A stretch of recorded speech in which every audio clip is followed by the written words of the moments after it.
Every time you're decorating an egg and you have all this wax on there and it's very dark, and then you start cleaning it off with a candle flame and wiping it off, and it's like a whole new present that you're opening up with these beautiful colors. They show up in your hand, you know, and that you made it. But you can get so engrossed in working on an egg. My name is Felicia Salamendra Dvnornicky, and my family was from Rock Stream, New York, but right in the Finger Lakes region, and we moved to Dundee. Grandfather Salamendra was a farmer. He had his own farm. They were all born in Poland. He started bringing the other relatives to be on the farm. His son came with his wife, my father, and he worked the land. My mom had to work. I remember she worked at Seneca Grape Juice Factory. She was at Westinghouse in Bath. So every day before we came home from school, she would be going to work overnight. So we'd only see her in the morning while she was still in bed, and Dad would get us up in the morning, and he'd say, "Gals, 8 o'clock, gals." He'd tell us that it's time to get up and have breakfast and get to school. So he would get us up every morning. Then Mom would have to go to work in the afternoon and come late at night. So that was very hard. There were a lot of people that had farms. There were quite a few Polish families. I think most of the people that came to visit us were Polish. I learned Polish just by listening. I'd be making my cut out paper dolls and stuff, and I'd be listening to what they were saying, and I'd end up understanding what they were saying. We would always have polka music on. I would be playing the records, and I would memorize all the songs, and I'd be able to sing every song that was playing. My 2 different uncle and aunts would come to our house. We'd dance. Everybody knew how to do the polka.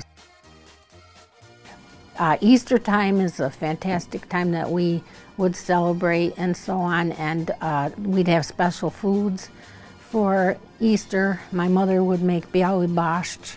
We would always have a basket of food that we would take to church to get it blessed. I would even carve a little butter lamb, hard-boiled eggs, colored eggs, and so on. I'd put them in a basket. Everything would be taken to church, and then it would be blessed. Everything kind of had meanings to it. So then you cut up all of your kielbasa and your ham, you have rye bread, and all of that is thrown into the biały borscht.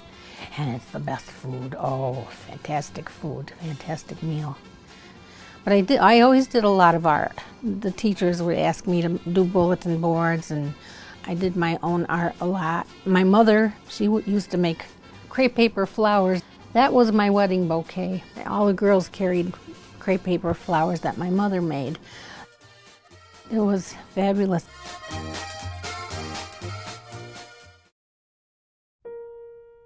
I would play around with a white crayon that comes with the Paz dyes, and I would do drawings on the eggs, and I would just dye them different colors and so on. And I wasn't really familiar with the Pisanki at the time until my Aunt Jenny had a dozen eggs that she showed me that were the most amazing eggs I'd ever seen in my life. And she had a friend, now she was Ukrainian, so these eggs were so fantastic, and I thought only Ukrainians make those eggs. Then when I met Jake, he says, no. He got me a bunch of books. And on the Dvnornicky Polish paper cutting, he got me books about that. So I got all these books, and it's like it opened a new world for me. And I said, oh my gosh, this is fantastic. I'm going to learn how to do this. When I found out that they make Pisanki in Poland, and my husband-to-be bought me these books, and I started looking at them, and I was just amazed to see, how easy it was. I sent for some the kiska, which you call a pisak in Polish. And I sent for the dyes, and I just started decorating some eggs, and it was so amazing. I found that people were interested in seeing my Polish paper cutting and my egg decorating, and so I would put it in a show, and people were just fascinated to watch, well, especially to watch me do it. But you can get so engrossed in working on an egg.